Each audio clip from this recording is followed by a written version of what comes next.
हाँ, तो मेरे प्रिय छात्रों, जर्जर है रास्ता, जर्जर है रास्ता, जाना मत सहम। जर्जर है रास्ता, जाना मत सहम, आहिस्ता आहिस्ता बढ़ाना कदम। समझ गए बच्चों? जर्जर है रास्ता, जाना मत सहम, आहिस्ता आहिस्ता बढ़ाना कदम।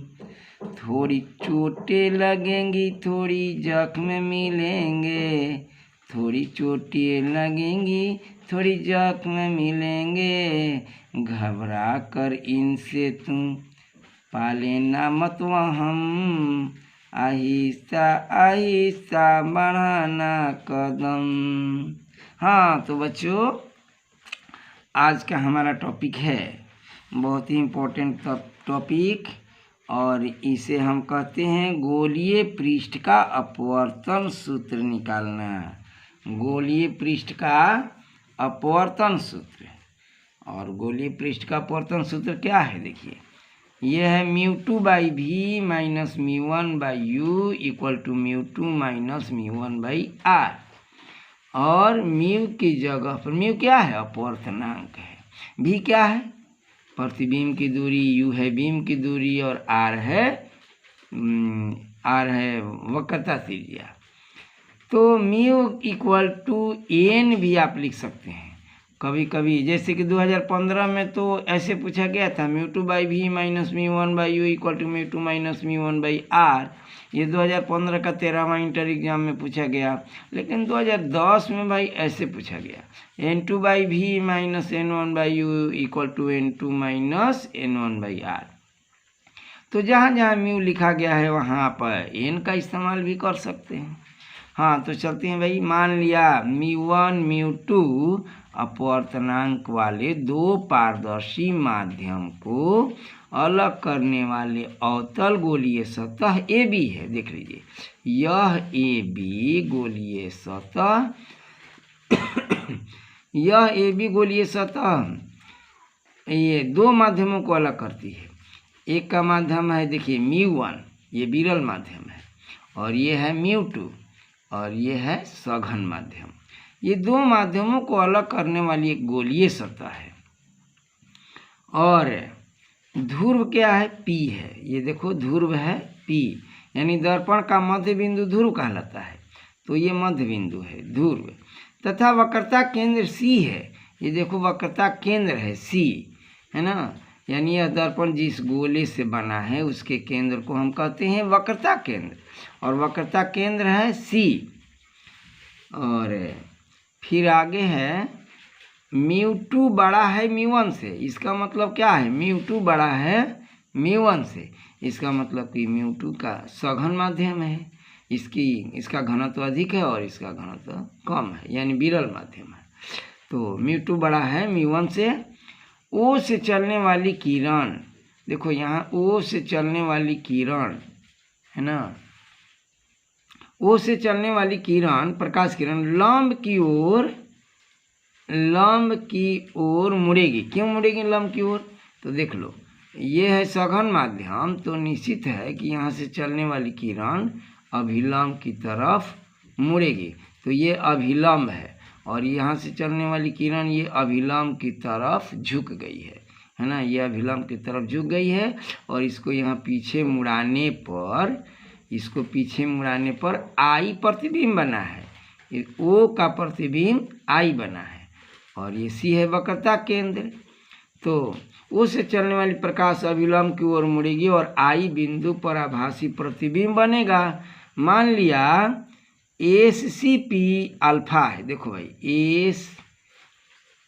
SCP का मान क्या है? अल्फा है। और SIP ये क्या है? बीटा है। और SOP ये क्या है? थीटा है। तो इस तरह से आपने देखा कि यह एंगल है, यह कोण है अल्फा, ये कोण है बीटा, और ये कोण है थीटा। और आप इस त्रिभुज में चलेंगे, इस त्रिभुज का नाम क्या है? AOC। तो इस त्रिभुज में ये क्या है? बहिष्कोण है। हाँ, तो बच्चों, बहिष्कोण के बाद हाँ, तो बहिष्कोण में क्या होता है देख लो, ये बहिष्कोण है और बहिष्कोण जो होता है ये दोनों कोणों के योगफल के बराबर होता है। अगर यह कोण C हो और ये A और B हो तो C बराबर होगा A प्लस B, यानी यह बहिष्कोण इन दोनों के योग के बराबर होता है। तो आइए देखते हैं, यहाँ पर अल्फा क्या है, बहिष्कोण है, तो इस AOC त्रिभुज में अल्फा बहिष्कोण है तो ये दो कोणों के जोड़ के बराबर होगा, यानी यह थीटा और यह आई आपतन कोण आई, ये दोनों के योग के बराबर होगा अल्फा। सो यहाँ पर आपने देखा एसओसी में अल्फा बराबर आई प्लस थीटा यहाँ लिखा गया। फिर उसी प्रकार थोड़ा सा यहाँ देख लीजिए, अब हम आई निकालना चाहेंगे तो इस थीटा को इस साइड में लाकर घटाएंगे, तो इसीलिए हो गया अल्फा माइनस थीटा, आई बराबर हुआ अल्फा माइनस थीटा। और उसी प्रकार आप चलिए एस आई सी में, आइए इस त्रिभुज में देखिए एस आई सी में, तो इसमें भी देखो ये है अल्फा बहिष्कोण और इसमें आर है अपवर्तन कोण और ये है बीटा, यानी beta plus R equal to हो जाएगा अल्फा। सो यहाँ आपने देखा एस आई सी में alpha equal to R plus beta हमने लिखा है, और आर बराबर, अब आर बराबर निकालेंगे तो बी जो प्लस है बीटा इसको ला करके इधर माइनस करेंगे तो अल्फा माइनस बीटा हो जाएगा। सो यहाँ हमने लिख दिया है कि आर बराबर अल्फा माइनस बीटा, इसको हमने फर्स्ट इक्वेशन बनाया। और इसमें आप देख लीजिए कि आई का वैल्यू हमने निकाला अल्फा माइनस थीटा, आर का वैल्यू निकाला अल्फा माइनस बीटा। अब अपवर्तन यानी स्नेल के नियम से होता है μ1 sine I equal to μ2 sine R, और छोटे कोणों के लिए साइन आई के बदले आप केवल आई लिख सकते हैं, साइन आर के बदले में केवल आर लिख सकते हैं। तो इसीलिए साइन आई के बदले हमने यहाँ आई लिखा और साइन आर के जगह पर केवल आर लिखा। अब देखिए भाई आई का मान हम यहाँ से ले लेते हैं, यहाँ पर देख लो ये समीकरण 1 में है ना आई का मान अल्फा माइनस थीटा, तो इसको हमने यहाँ अल्फा माइनस थीटा लिख दिया।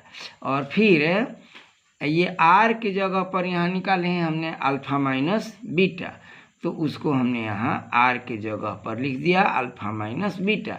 ये समीकरण 1 से हमने लिखा है, ठीक है। समीकरण 1 में तो आई का और आर का मान था, सो हमने आई और आर का मान यहाँ पर रख दिया। हाँ, तो यहाँ पर थोड़ा सा देख लीजिए μ1 को हमने उतार दिया और आई का आर का तो वैल्यू हमने लिख दिया। अब थोड़ा सा आप यहाँ पर देखिए कोण बराबर होता है चाप बटा त्रिज्या, इसको तो आप ध्यान में रखना है कि कोण बराबर क्या होता है चाप बटा त्रिज्या। तो अल्फा हमारा कोण है, तो अल्फा के लिए यहाँ पर देखिए अल्फा ये जो है तो इसमें हमारी चाप जो है क्या है एस पी और ये त्रिज्या है आर, तो अब हम लिखेंगे S P by C P, C P का मतलब आर, तो देखिए यहाँ पर हमने लिखा है S P by C P. और थीटा बराबर, अब थीटा बराबर भी क्या होगा चाप बटा ये दूरी है ना, चाप बटा त्रिज्या या दूरी। चलिए तो ये हो गए चाप एस पी और यहाँ से यहाँ तक की दूरी हो गया भी या आई पी, तो आई पी भी हम लिखेंगे बाद में अपना कुछ करेंगे। तो एस पी बटा हम लिख देंगे क्या थीटा के बदले में, ये थीटा के बदले में हम लिखेंगे एस पी बटा ओ पी, थीटा कोण के बदले में लिखेंगे एस पी बटा ओ पी। तो देखो यहाँ पर हमने लिखा है एस पी बटा ओ पी। और फिर μ2 हमने लिख दिया, अल्फा कोण है, तो चलिए फिर से अब चलते हैं, अल्फा कोण है तो ये चाप हो गया और बाटा में यह त्रिज्या हो गया, आर लिखिए या अभी सी पी लिखिए। तो देखिए हमने क्या लिखा है ये एस पी बटा सी पी और ये जो है एस पी, फिर अब आपके हमारे पास है बीटा और बीटा का मान देख लीजिए, ये बीटा बराबर हुआ चाप और बाटा में ये त्रिज्या, तो चाप हमारा हो गया एस पी और त्रिज्या हो गया ये पी आई। सो यहाँ हमने लिखा है एस पी बटा पी आई, ठीक है। और आप ध्यान दें SP और SP को हमने सब में से कॉमन ले लिया है, तो यहाँ बचेगा 1/CP 1/OP। और ये इसमें भी SP हमने कॉमन ले लिया है, तो ये बचेगा 1/CP और 1/IP। और SP को हमने काट दिया है। तो अब हम देखेंगे μ1 लिखने के बाद 1/CP है, और CP क्या है उसको हम थोड़ा देख लेते हैं। ये CP क्या है? त्रिज्या है। तो इसको त्रिज्या के लिए हमने यहाँ लिखा R, है ना। फिर यहाँ देखिए माइनस लिखने के बाद OP, अब ध्यान देते हैं OP क्या है। तो O से P तक है वस्तु की दूरी, और ये है वस्तु की दूरी। और वस्तु की दूरी हमने यहाँ क्या लिखा है? ये -U लिख दिया है। वस्तु की दूरी U होता है। और फिर यहाँ पर μ2 लिखा 1/ऑफ है CP। तो CP भाई देख लो ये है त्रिज्या R, तो इसको हमने R लिख दिया है, ठीक है, -R लिख दिया है। तो भाई ये -R, चूँकि बाएं साइड वाले तो सब माइनस ही होंगे, तो -R लिख दिया। और फिर देखिए माइनस लिखने के बाद 1/IP, और IP यहाँ पर क्या है भाई?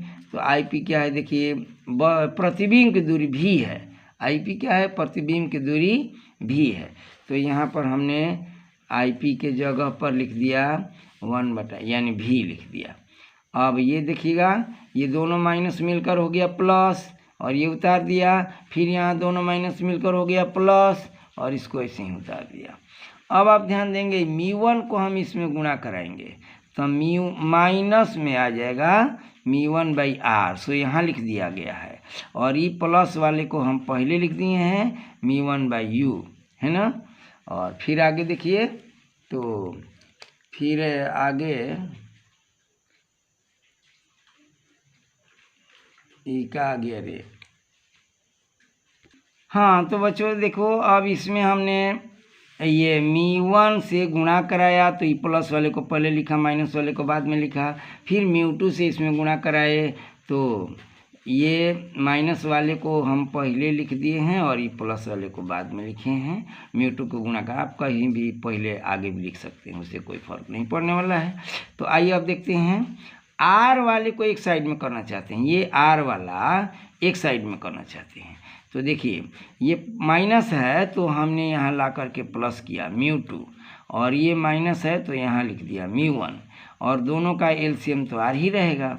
तो μ2 - μ1/, हो गया R, और जो बच गया उसको लिख दिए μ2/V, और ये μ1/U ये प्लस है तो इधर आके हो जाएगा माइनस। तो μ2/V - μ1/U। अब ये आपका फॉर्मूला हो गया, यही मुख्य फार्मूला है जो यहाँ भी लिखा गया है μ2/V - μ1/U। इसको पहले हमने इसको लिख दिया है पहले, और इसको लिख दिया है बाद में। तो μ2/V - μ1/U, और तब हो गया μ2 - μ1/R। इसी सूत्र को कहते हैं अपवर्तन का सूत्र, यानी गोलीय पृष्ठ के अपवर्तन का ये सूत्र है। हाँ, तो बच्चों एक बात और है कि यदि μ1 बराबर हम 1 मान लें हवा के लिए, μ1 बराबर 1 मान लें हवा के लिए, और μ2 बराबर μ मान लें कांच के लिए, तो अब उस हालत में क्या होगा? μ1 तो 1 हो जाएगा। तो देखिए ये है μ1, तो इसको हमने 1 बना दिया, और μ2 को क्या बनाएंगे? μ, तो ये μ2 को हमने μ बना दिया, तो μ - 1/R हो गया। फिर μ2 को हम क्या बनाएंगे? μ बनाएंगे, तो μ/V हो गया। और μ1 को क्या बनाएंगे? तो 1 बनाएंगे, तो 1/U हो गया। एक नया फॉर्मूला इस तरह से भी बनता है, किसके लिए? हवा और कांच के लिए। और दूसरा कोई माध्यम हो तो यही रहेगा। तो बच्चों इस सूत्र को हम कहते हैं गोलीय पृष्ठ का अपवर्तन सूत्र। हाँ, तो बच्चों आपको तो याद होगा ही, क्या वही भाई जो हम बार बार आपसे कहते रहते हैं, अरे यार लाइक कर दीजिए, हो सके तो नए हैं तो सब्सक्राइब कर दीजिए, अपने दोस्तों को भी बुलाइए, फ़ायदा उठाइए, है ना, सब लोग खुश रहिए। तो जय हिंद बच्चों।